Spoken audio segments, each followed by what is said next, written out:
My name is Rachel Hodgdon. I'm the president and CEO of the International Well Building Institute and also a board member for the Real Estate Pride Council. Last week, the New York Times published an op-ed by author Chris Beam titled "To Grow Old and Gay." In it, she writes, "I want a queer path forward into growing older. It's hard not having a roadmap." One line from her piece reminded me of the first conversation that I had with Sam about joining the Pride Council board, a conversation that fundamentally shifted the way I think of and present myself as a gay executive. Beam writes, "The trouble with not being seen is we don't always know how to see ourselves." Similarly, Sam's perspective, and I think part of his motivation for founding the council, was that there are a significant number of LGBTQ plus people working in real estate, but far fewer of us who are visibly out by way of our professional profiles. That young, emerging LGBTQ plus professionals can't easily and readily see us makes it harder for them to see themselves into this profession.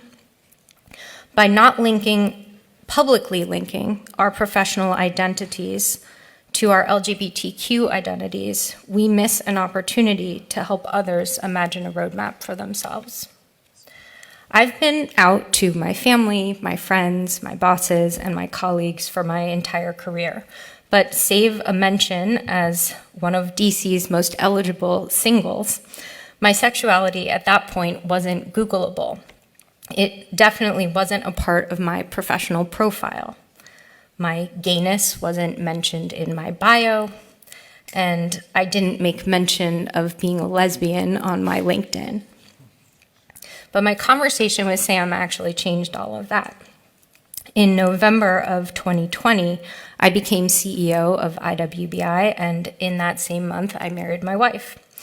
And I wrote about it in my first communication to IWBI's global community and announced that my top priority was going to be to leverage well this tool that we have for driving market transformation as a vehicle for driving inclusion and equity in real estate and corporate culture.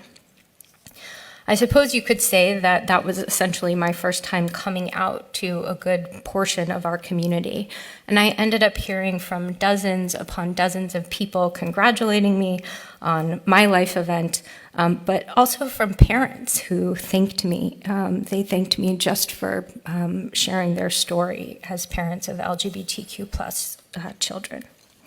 So, when several months later, we announced our plans to develop and launch the Well Equity Rating at IWBI, we saw a surge of LGBTQ plus and other diverse individuals applying to jobs within our own organization.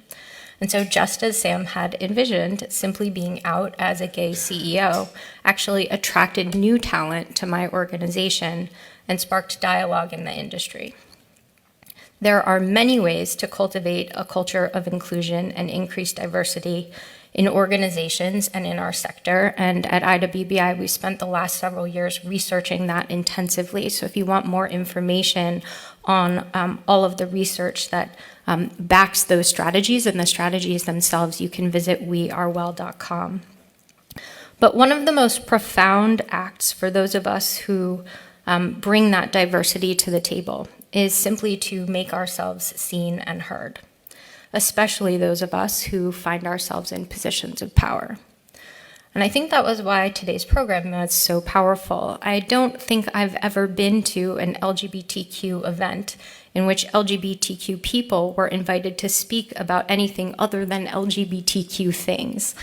And so I was really thrilled that today's program featured gay and bisexual people speaking about broader trends in real estate and innovation and in rethinking spaces and cities.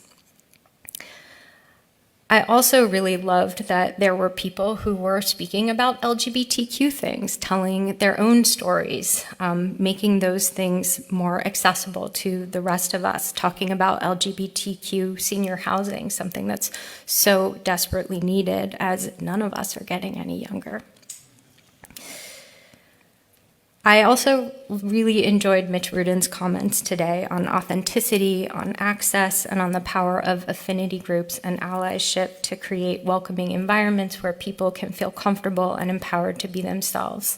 And just as it's clear that this has been good for Saville's recruitment and retention, so too will your organization's efforts to create cultures of inclusion have a positive impact.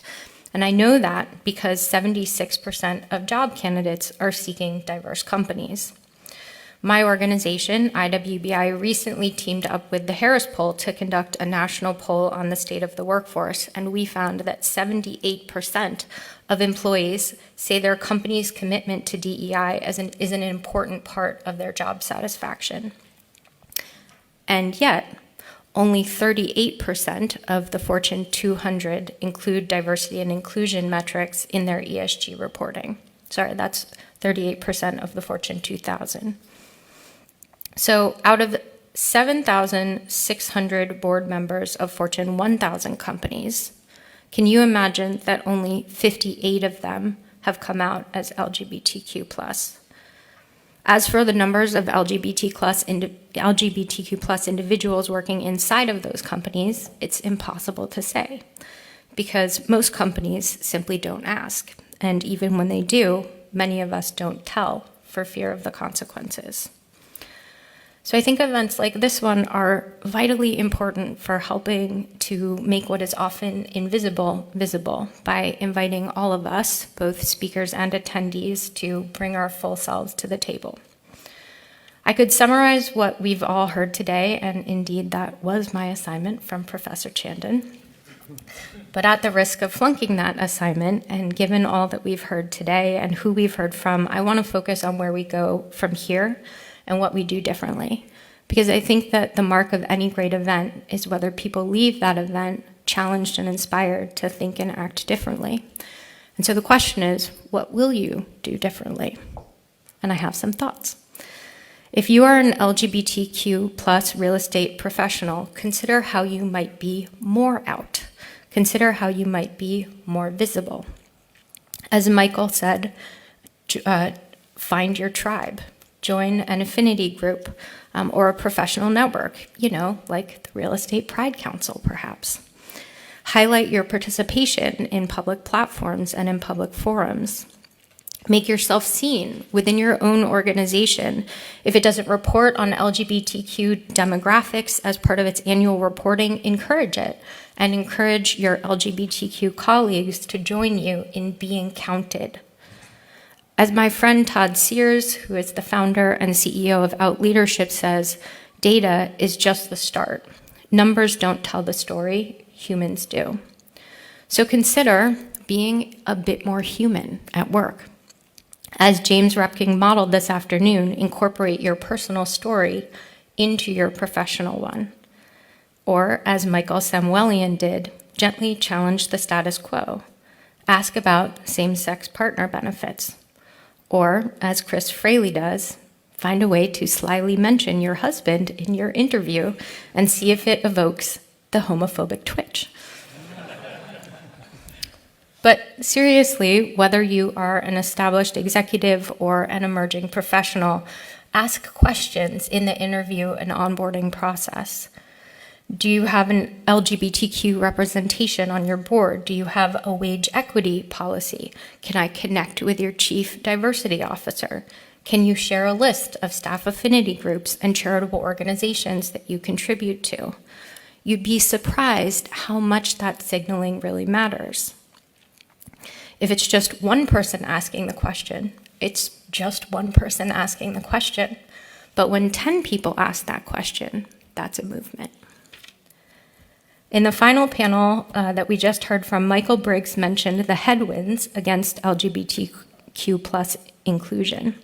He said we have to be armed with the data and the business case. So arm yourself, because the business case is incredibly strong. People with diverse management reported innovation revenue 19% higher than their less diverse peers. Overall, diverse organizations are a third more productive. People-first organizations are winning organizations. So once again, I want to thank Sam for pulling this event together, for his tremendous leadership in this sector, and most of all, for not asking me to be the final act between you and happy hour. And so with that, allow me to turn it over to Dino Paparelli, who is going to offer some closing thoughts for the day.